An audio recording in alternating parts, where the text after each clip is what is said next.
Dazai adalah seorang pria paruh baya yang depresi tanpa harapan dalam hidup, sehingga ia menyerah dan memutuskan untuk mengakhiri semuanya. Pada hari yang dingin dan hujan itu, Dazai dan kekasihnya terlihat berjalan bersama tanpa payung sampai mereka sampai di tepi sungai yang deras.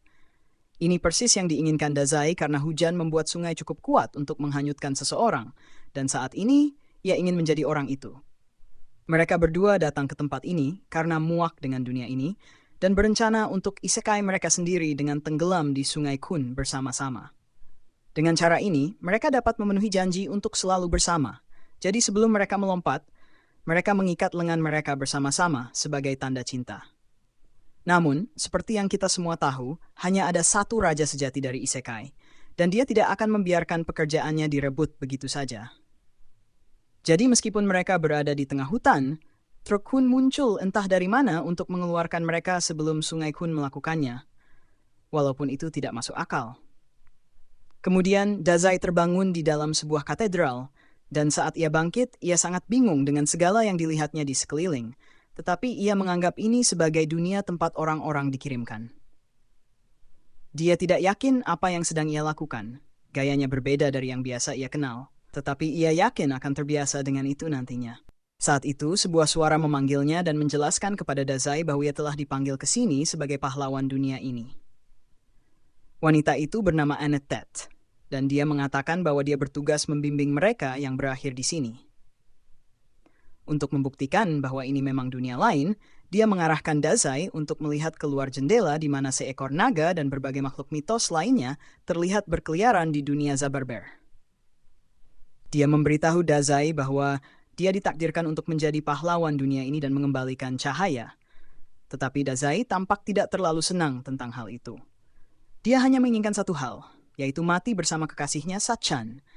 Tetapi alih-alih berakhir dalam petualangan fantasi, Sachan bahkan tidak ada di sini bersamanya. Sehingga dia merasa telah melanggar janjinya untuk mati bersama. Yah, itu berarti dia harus mencoba mati lagi. Jadi Dazai menenggak seluruh botol pil dan dengan sabar menunggu pelukan manis kematian karena overdosis. Annette panik setelah melihat Dazai meracuni dirinya sendiri, jadi dia segera mulai menggunakan sihir untuk mendetoksifikasi tubuhnya.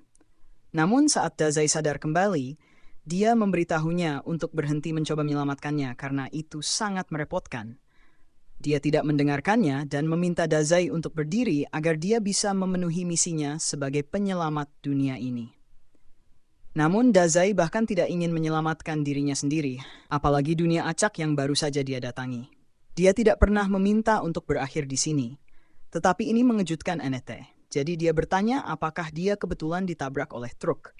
Dazai mengingat sekilas pertemuan dengan sebuah truk. Jadi Annette menjelaskan bahwa dia menyewa truk untuk membawa orang-orang isekai sebagai bagian dari layanan yang dia tawarkan. Caranya sederhana, truk tersebut mencari seseorang yang depresi atau sangat tidak bahagia dengan hidup mereka.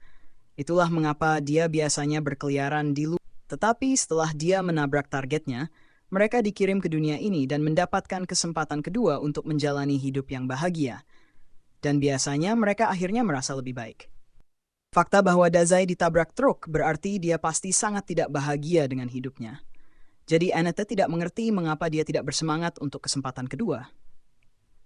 Meskipun mungkin benar bahwa kehidupan lama Dazai menyedihkan, itu tidak berarti dia akan lebih bahagia di dunia ini.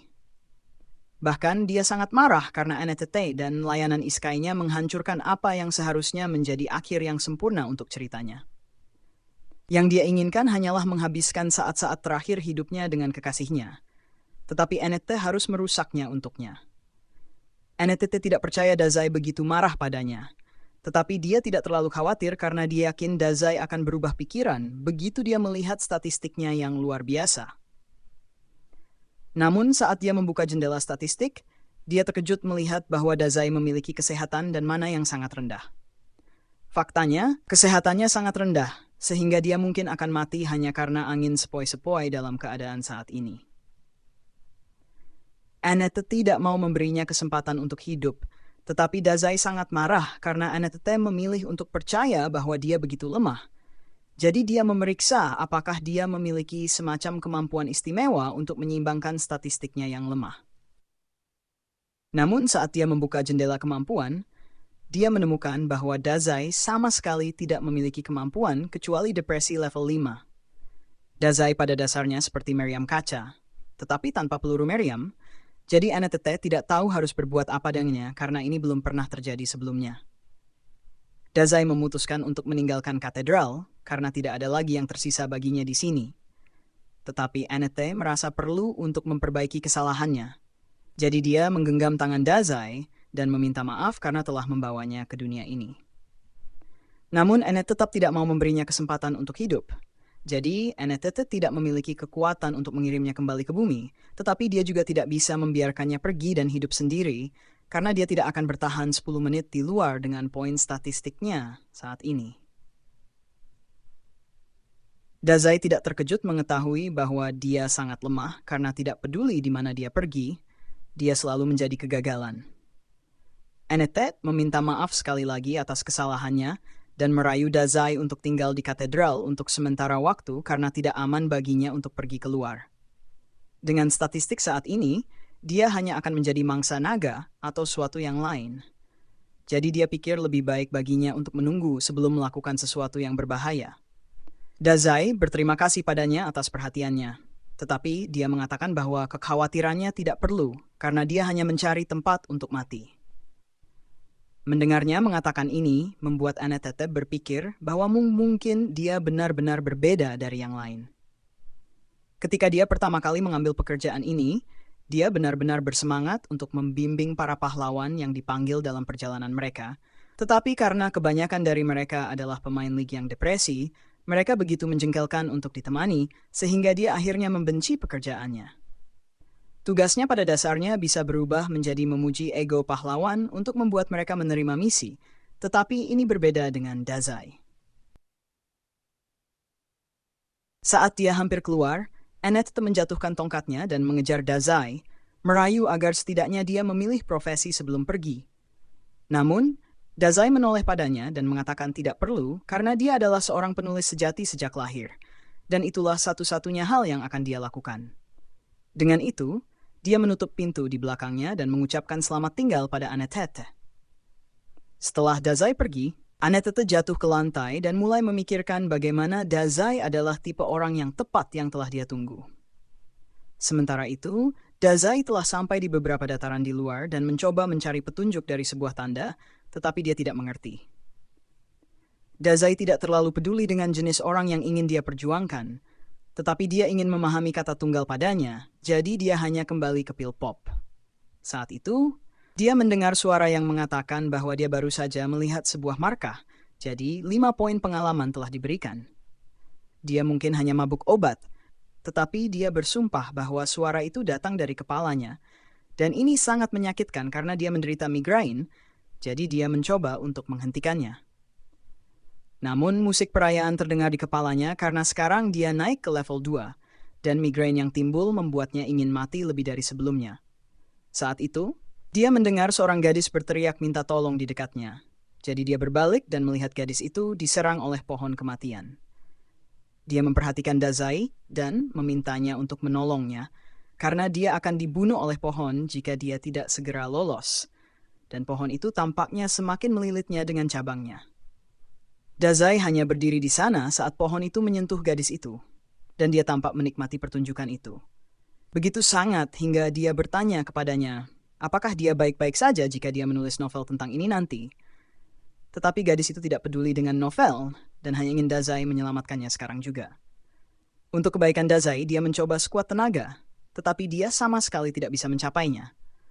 Jadi dia hanya menyerah. Jadi pohon itu menangkapnya dengan leher dan menggantungnya di samping gadis itu. Tak ada yang bisa dilakukan Dazai sekarang. Jadi dia memperkenalkan dirinya kepada gadis itu sambil tergantung dan mengatakan mereka mungkin tidak akan bertahan lebih lama. Gadis itu menyalahkan Dazai atas situasi mereka karena dia tidak bisa melakukan apa-apa untuk menghentikan pohon kematian.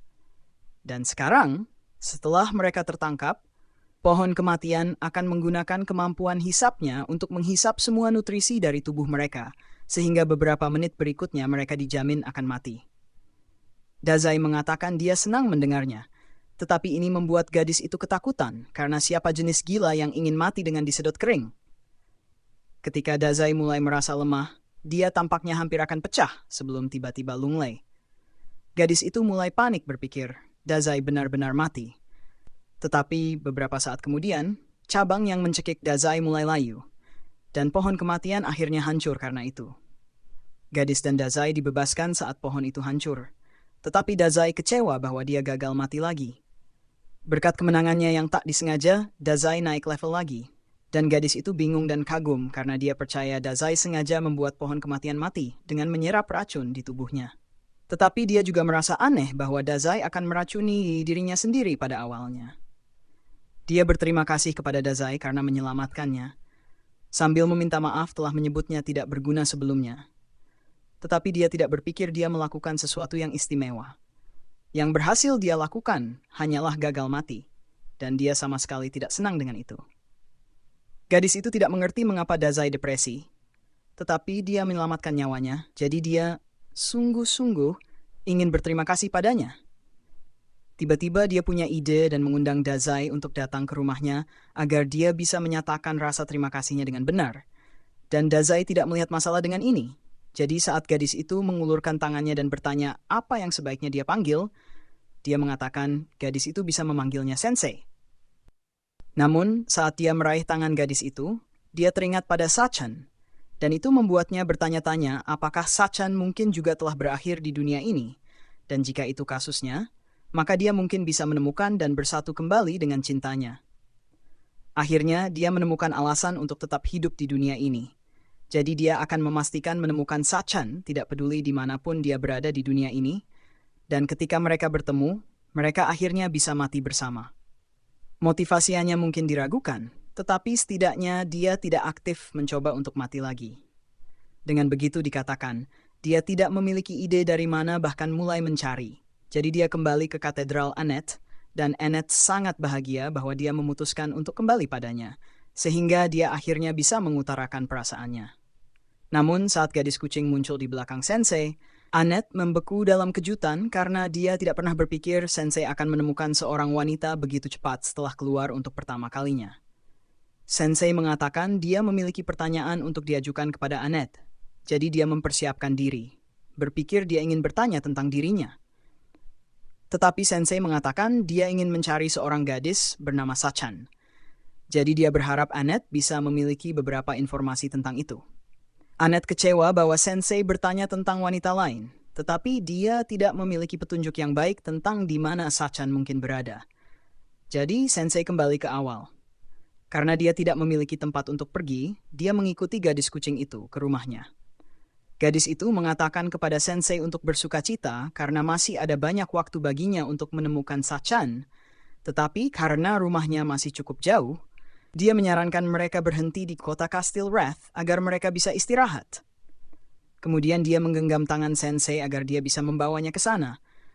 Namun Annette juga ada di sini, entah kenapa. Dan dia tidak akan membiarkan perilaku yang tidak senonoh seperti itu saat mereka berada di tempat umum. Namun, gadis kucing mengatakan dia ingin melihat Saken, tetapi Sensei tidak ingin melihatnya. Gadis kucing marah pada Annette karena memukul tangannya hanya karena sesuatu yang sepele seperti berpegangan tangan, dan sambil membahas hal itu, dia mempertanyakan mengapa Annette berada di sini pada awalnya. Karena tidak normal bagi seorang rohaniwan untuk merasa perlu meninggalkan posnya dan mengikuti orang lain sampai ke tempat seperti ini. Annette tidak benar-benar ingin menjelaskan dirinya, tetapi dari cara dia memandang Sensei, gadis kucing sudah bisa mengira bahwa dia jatuh cinta padanya. Annette membantah memiliki niat yang tidak suci seperti itu dan mengklaim bahwa dia hanya di sini untuk menjaga orang dari dunia lain yang secara keliru dia panggil. Begitu gadis kucing kembali ke kota kastil, dia menyadari bahwa Sensei berasal dari dunia lain. Akhirnya dia mengerti mengapa dia begitu kuat saat dia menyelamatkannya. Annette tidak percaya pada apa yang dikatakan gadis kucing karena dia melihat statistik Sensei secara langsung. Dan dia tahu dengan pasti bahwa dia memiliki kesehatan lebih sedikit daripada anak Make-A-Wish. Namun gadis kucing tetap bersikeras bahwa Sensei pasti kuat karena dia bisa mengalahkan pohon kematian dan menyelamatkan nyawanya dalam prosesnya. Tetapi ini adalah berita buruk bagi Annette karena Sensei menyelamatkan nyawa gadis kucing adalah langkah pertama dalam mengembangkan romansa. Dia tidak bisa percaya bahwa dia sudah kehilangan kesempatan untuk gadis kucing. Tetapi sementara mereka terus bertengkar sepanjang waktu ini, Sensei menemukan sesuatu yang sangat menarik. Itu adalah peti mati yang ukurannya sempurna untuknya. Jadi dia naik ke dalamnya dan mengatakan bahwa dia telah merasa pusing sejak datang ke sini. Jadi dia akan tidur sebentar, dan mereka harus membangunkannya ketika mereka sampai di Tao. Setelah itu, dia mengucapkan selamat malam kepada Annette dan gadis kucing.